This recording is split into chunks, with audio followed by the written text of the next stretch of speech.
Hello friends, welcome back our channel. இன்றைக்கி எதை பற்றின வீடியோன்னு பார்த்தீங்கன்னா, உங்கள் வயிற்றில் கரு உருவாகி இருந்ததுன்னா உங்களுக்கு எத்தனாவது நாளில் இருந்து ப்ரெக்னன்சி சிம்டம்ஸ் தெரியும், எத்தனாவது நாளில் கரு உருவாகி இருக்கிறத நீங்கள் உணர முடியும் அப்படிங்கிறத பற்றியும், நீங்கள் ப்ரெக்னெண்ட்டாக இருந்தால் முதல்ல தெரியக்கூடிய அறிகுறி என்னன்றதையும் 100% உறுதி பண்ணுறதுக்கு பண்ணக்கூடிய அறிகுறிகள்லாம் நான் சொல்லியிருக்கேன்.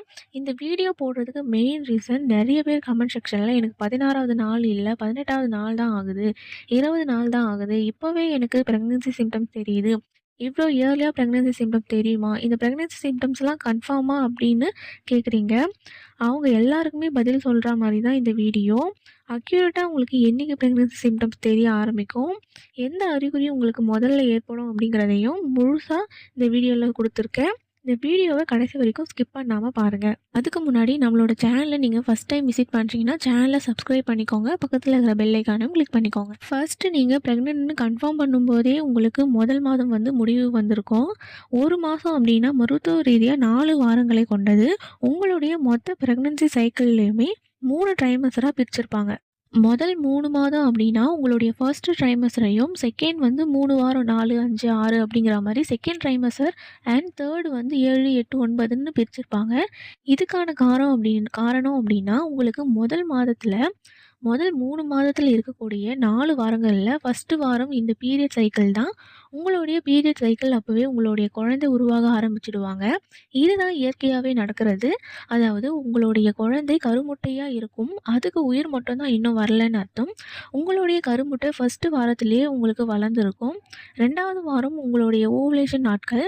இந்த ஓவுலேஷன் நாட்களில் உங்களுக்கு 5ல் இருந்து 6, 7 முட்டை வரைக்குமே வளர்ச்சி அடைஞ்சிருக்கும்.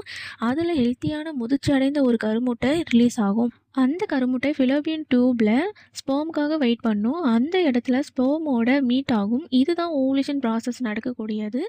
ஓவுலேஷன் அப்படிங்கிறப்போ உங்களுக்கு ரெகுலர் பீரியடாக இருந்ததுன்னா கரெக்டாக நீங்கள் பீரியட் ஆனதில் இருந்து 14வது நாளில் உங்களுக்கு அப்ராக்சிமேட்டாக உங்களுக்கு நீங்கள் ஓவுலேஷன் ஆகக்கூடிய நாள் அப்படின்னு சொல்லலாம். அதுக்கு முன்னாடி 2 நாள் பின்னாடி 2 நாள் இருந்தீங்கன்னா உங்களுக்கு ப்ரெக்னென்ட் ஆகக்கூடிய சான்ஸ் அதிகமாக இருக்கும். ஓவுலேஷன் நாட்களில் உங்களுக்கு கணக்கு பண்ண தெரியலனா நம்மளோட சேனலில் வீடியோ போட்டிருக்கேன். இர்ரெகுலர் அண்ட் ரெகுலர் பீரியட் 2 பேருக்குமே உங்களுடைய ஓவுலேஷன் டேஸை கால்குலேட் பண்ண ஈஸியாக இருக்கும். அதை பார்க்காதவங்களுக்கு டிஸ்கிரிப்ஷனில் அண்ட் இந்த வீடியோவோட எண்டு ஸ்க்ரீனில் தரேன், பாருங்கள். அடுத்தது என்னென்னா, ஃபெர்டிலைசேஷன் ப்ராசஸ் நடைபெறும். அந்த ப்ராசஸில் தான் உங்களுடைய குழந்தை ஆணா பெண்ணானு டிசைட் ஆகும். அதாவது மரபணுக்கள் எல்லாமே க்ரோத் ஆகும். 2, 4, 8ன்னு சொல்லி செல் டிவிஷன் நடக்கும். அது அடுத்து இம்ப்ளான்டேஷன் ப்ராசஸ் நடக்கும். ஃபெலோபியன் டியூப்பில் இருந்து கொஞ்சம் கொஞ்சமாக நகர்ந்து கர்ப்பப்பையில் இருக்கிற எண்டோமெட்ரியமில் கருப்பதிதலில் ஈடுபடும். இந்த கருப்பதிதல் சரியாக நடைபெறணும். ஏன் அப்படி சொல்கிறேன்னா, நிறைய பேருக்கு ஸ்பெர்மும் எக்கும் மீட் ஆகும், ஒன்றாவும் சேர்ந்துடும், ஃபெர்டிலைசேஷனும் ஆகும். ஆனால் இம்ப்ளான்டேஷன் ஆகிறதுல ப்ராப்ளம் இருக்கலாம். எண்டோமெட்ரியம் திக்னஸ் இருக்கலாம், இல்லை சில நேரங்களில் எண்டோமெட்ரியம் திக்னஸ் இல்லாமல் இருக்கலாம். சில நேரத்தில் நீங்கள் ட்ராவல் பண்ணுறதுனால கூட இருக்கலாம், உங்களுடைய உடம்பு ஹீட் ஆகுறதுனால கூட இருக்கலாம், இல்லை சில நேரங்களில் இந்த மாதிரியான இம்ப்ளான்டேஷன் சரியாக நடக்காமல் போக கூட வாய்ப்பு இருக்குது. இந்த இம்ப்ளான்டேஷன் ப்ராசஸ் உங்களுக்கு 3rd வீக்கில் நடைபெறும். அடுத்தது 4th வீக்கில் உங்களுடைய குழந்தைக்கு பிளசண்டா அண்ட் அன்மியாட்டிக் சாக் உருவாக ஸ்டார்ட் ஆகும்.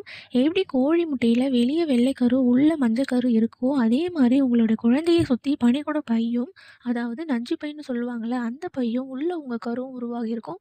அதுதான் 4th வீக்னு சொல்லுவாங்க. அப்போ தான் உங்களுக்கு சிம்டம்ஸ் அதிகமாக தெரியும். உங்களுக்கு இம்ப்ளான்டேஷன் 3rd வீக்லேயே இந்த சிம்டம்ஸ் ஸ்டார்ட் ஆக ஆரம்பிச்சிடும். ஓவுலேஷன் அப்படின்னா நீங்கள் பீரியட் ஆன 4th டேயில் நடக்கும். அதுக்கு முன்னாடி 2 நாள் பின்னாடி 2 நாள் சொல்லியாச்சு. அந்த ஓவுலேஷன் டேஸை நீங்கள் கால்குலேட் பண்ணி ரிலேஷனில் இருந்தீங்கன்னா உங்களுடைய எக்கும் ஸ்பெர்மும் மீட் ஆகி இருந்ததுன்னா கரெக்டாக உங்களுடைய ஓவுலேஷனில் இருந்து 7வது நாளில் இருந்து 9வது நாள் கழித்து உங்களுடைய சிம்டம்ஸ் ஏற்படும். அதாவது நீங்கள் பீரியட் ஆன 22வது நாளில் இருந்து 26வது நாட்களுக்குள்ள இடைப்பட்ட நாட்களில் அக்யூரேட்டாக சொல்லணும்னா, இப்போ உங்களுக்கு 28 நாள் உங்களுக்கு பீரியட் சைக்கிள்னால் உங்களுக்கு 22வது நாள்லேயோ அறிகுறிகள் தெரிய ஆரம்பிச்சிடும். அதுக்கு அக்யூரேட்டாக 100% உங்களால் சொல்ல முடியும். இதுவே உங்களுடைய பீரியட் சைக்கிள் கொஞ்சம் இர்ரெகுலராக இருந்துச்சுன்னா உங்களுக்கு 28வது நாள் வரைக்குமே, இந்த 22ல் இருந்து 28வது நாளுக்கு இடைப்பட்ட நாட்களில் உங்களுக்கு ப்ரெக்னன்சி சிம்டம் தெரியறதுக்கு வாய்ப்புகள் அதிகமாகவே இருக்குது. ஆஃப்டர் பீரியட் சில பேருக்கு தெரியும், சில பேருக்கு தெரியாமல் போக கூட வாய்ப்புகள் இருக்குது. இந்த படத்துலலாம் காமிக்கிறாங்கல்ல, எல்லாருமே வாந்தி எடுத்துக்கின்னு ஓடுற மாதிரியா ப்ரெக்னென்ட்னு சொல்லிட்டு, உங்களுக்கு எல்லாருமே ப்ரெக்னென்சியில் வாமிட் வாமிட்டிங் சென்சேஷன் இருக்குமான்னு கேட்டிங்கன்னா, கண்டிப்பா கிடையாது. ஏன்னா எல்லாருக்குமே பிரெக்னன்ட் ஆனா நமக்கு வந்து வாமிட்டிங் சென்சேஷன்ஸ் தான் இருக்கும் அப்படின்னு இருக்குமான்னு கேட்டிங்கன்னா, அப்படிலாம் கிடையவே கிடையாது. ஃபர்ஸ்ட்டு நீங்க பிரெக்னன்ட்டா இருந்தீங்கன்னா, கருவும் ஸ்பெர்மும் மீட் ஆகி உங்களுக்கு கரு உருவாகி இருந்ததுன்னா, ஃபர்ஸ்ட்டு ஏற்படக்கூடிய சிம்ப்டம்ஸ் அப்நார்மல் கிராம்பிங்ஸ். வயிற்றில வந்து புடிச்சு இழுக்கிற மாதிரியான, அதாவது உங்களுடைய தொப்புள்ல சுருக்கு சுருக்குன்னு குத்துற மாரியோ, இல்லன்னா உங்களுடைய வயிறு அடிக்கடி புடிச்சு ஏதோ ஒண்ணு இழுக்கிற மாரியான ஃபீல் தான் இருக்குமே தவிர, இல்லன்னா உங்களுடைய வயிற்றில வந்து அடி வயிற்றில புடிச்சு ஏதோ ஒண்ணு இழுக்கிற மாரியோ, இல்ல வயித்துல ஏதோ துடிக்கிற மாதிரி இந்த மாரி தான் இருந்ததுன்னா, அது வந்து 100% நீங்க பிரெக்னன்ட்டா இருக்கிறத உறுதி பண்ணும். இதோட இன்னொரு சிம்ப்டம்ஸ் வந்து ஸ்பாட்டிங். ஸ்பாட்டிங் அப்டின்னா எல்லாருக்குமே இருக்குமான்னு கேட்டிங்கன்னா, எல்லாருக்குமே இருக்கணும்னு அவசியம் கிடையாது.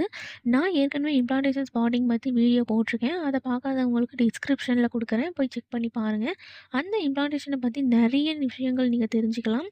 அந்த வீடியோவ போய் பாருங்க. அந்த ஸ்பாட்டிங் வந்து 100% உங்க பிரெக்னன்சிய உறுதி பண்ணும். அது உங்களுக்கு பீரியடா பிரெக்னன்ஸான்னு தெரிஞ்சுக்கணும்னா, அதுக்கும் வீடியோ போட்டிருக்கேன். அதையும் டிஸ்கிரிப்ஷன்ல குடுக்குறேன். அங்க போய் பாருங்க.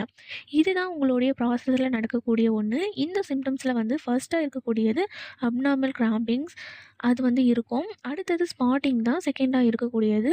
அண்ட் 3வது வந்து உங்களுடைய செஸ்ட்ல வந்து லைட் டென்னஸா இருக்கும். இல்லன்னா ஹெவியா இருக்கும். இல்லன்னா சுருக்கு சுருக்குன்னு குத்துற மாரியான ஃபீல் இருக்கும். இந்த மாரியான இருந்ததுன்னா 100% நீங்க பிரெக்னன்ட்ன்னு உறுதி பண்ணிக்கலாம். உங்களுக்கு அப்போ ஒயிட் டிஸ்சார்ஜ் கூட ஏற்படுறதுக்கூடியான வாய்ப்புகள் இருக்கு. ஒயிட் டிஸ்சார்ஜ் அப்டின்னா நெறைய பேருக்கு நெறைய விஷயங்கள்ல ஏற்படக்கூடியதா இருக்கும். அதனால தான் ஒயிட் டிஸ்சார்ஜ் பத்தி நான் கணக்கிலேயே எடுத்தது கிடையாது. அதனால தான் யாருக்குமே அத வந்து ஒயிட் டிஸ்சார்ஜ் பத்தி சொல்றதும் கிடையாது. ஃபர்ஸ்ட் உங்களுக்கு இருக்கக்கூடிய சிம்ப்டம்ஸ் இதுதான். இது இல்லாம இன்னொரு சிம்ப்டம்ஸ் இருக்குமான்னு கேட்டிங்கன்னா, ஸ்மெல்லிங் சென்ஸ் உங்களுக்கு அதிகமா இருக்கும். நீங்க பிரெக்னன்ட்டா இருந்தீங்கன்னா. இது இது நல்லா நோட் பண்ணி பார்த்தீங்கன்னா தான் தெரியும். நெறைய ஸ்மெல்லிங் சென்ஸ் புடிக்காம போகும். நெறைய புடிக்கிற ஸ்மெல் வந்து புடிக்காம கூட போகும். புடிக்காம இருக்கிற ஸ்மெல் வந்து புடிக்க கூட நெறைய சான்சஸ் இருக்கு. நீங்க இந்த மாதிரி சிம்ப்டம்ஸ்லாம் உங்களுக்கு வந்ததுன்னா, எப்ப கார்ட் டெஸ்ட் பண்ணி பார்க்கணும்னு கேட்டிங்கன்னா, உங்களுடைய பீரியட் ஸ்கிப் ஆகி 5வது நாள்ல நீங்க கார்ட் டெஸ்ட் பண்ணலாம். அப்போ பண்ணும்போது உங்களுக்கு 100% பாசிட்டிவ் ரிசல்ட் வந்து காமிக்கும். இதுவே நீங்க இர்ரெகுலர் பீரியடா இருந்தீங்கன்னா, உங்களுடைய பீரியட் சைக்கிள்ல இருந்து 45ல இருந்து 50 நாளுக்குள்ள நீங்க கார்ட் டெஸ்ட் வந்து செக் பண்ணி பார்க்கலாம். அக்யூரேட்டா ரிசல்ட் கிடைக்க நெறைய வாய்ப்பு இருக்கு. ஓகே. நீங்க கன்ஃபார்ம் பண்ணிட்டீங்க. இந்த நாள்ல இந்த சிம்ப்டம்ஸ் இருக்கு. அதுவும் 100% அக்யூரேட்டா வரக்கூடியது வந்து, உங்களுக்கு ஸ்பாட்டிங் இருக்கும், அப்நார்மல் பெயின் இருக்கும், பிரெஸ்ட் ஹெவியா இருக்கும், ஸ்மெல்லிங் சென்ஸ் இருக்கும். இதுதான் உங்களுக்கு ஃபர்ஸ்ட்டா இருக்கக்கூடியது அனுபவ உண்மைன்னே சொல்லலாம். இப்போ எல்லாமே தெரிஞ்சிடுச்சு. எப்போ ஹாஸ்பிட்டல் போணும் அப்படின்னு கேட்டிங்கன்னா, நீங்க பீரியட் ஆனதுல இருந்து 45 டேஸ்ல இருந்து 55 டேஸ்க்குள்ள நீங்க எப்போ வேணாலும் போலாம். ஏன் இப்படி சொல்றேன்னா, அப்போ வந்து உங்க குழந்தைக்கு வந்து ஹார்ட் பீட் வரதுக்கு நெறைய வாய்ப்பு இருக்கு. ஃபர்ஸ்ட் உங்க குழந்தை கர்ப்பப்பையில இருக்கான்னு தெரிஞ்சுக்கணும். ஏன்னா, பேபி வந்து கர்ப்பப்பையில இல்லாம கருக்குழாயில ஃபார்ம் ஆகி இருந்தாங்கன்னா, நீங்க வந்து அத கவனிக்காம விட்டுட்டீங்கன்னா, அது டியூபையே ரிமூவ் பண்ற மாரியான சிச்சுவேஷன் உங்களுக்கு வரக்கூடியதா இருக்கும். ஏன்னா, குழந்தை வளர்றதுக்கு அங்க இடமே இருக்காது. அதனால அந்த இடத்துல இருந்து உங்க குழந்தைய ரிமூவ் பண்ண முடியாது.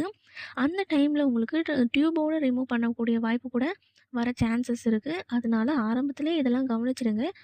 அம் நான் சொன்ன இந்த சிம்ப்டம்ஸ்லாம் உங்களுக்கு இருந்துச்சுன்னு வச்சுக்கோங்களேன், நீங்க வந்து 100% பிரெக்னன்ட்டா இருக்கிறத நீங்க வீட்லயே வந்து கால் டெஸ்ட் பண்ணி பார்த்தீங்கன்னா, கன்ஃபார்மா தெரியும். இந்த வீடியோ உங்களுக்கு பிடிச்சிருக்கும்னு நெனைக்கிறேன். பிரெக்னன்சி ட்ரை பண்ணுறவங்களுக்கு யூஸ்ஃபுல்லா இருந்திருக்கும்னு நம்புறேன். உங்களுக்கு வேறு எதுனா டவுட் இருந்தா கமெண்ட் செக்ஷன்ல கேளுங்க. நான் கண்டிப்பா ரிப்ளை தருவேன். வேறு எதுனா டவுட் இருந்தாலும் தாராளமா என்ன கேட்கலாம். இந்த வீடியோ பார்த்தமைக்காக அனைவருக்கும் மிக்க நன்றி.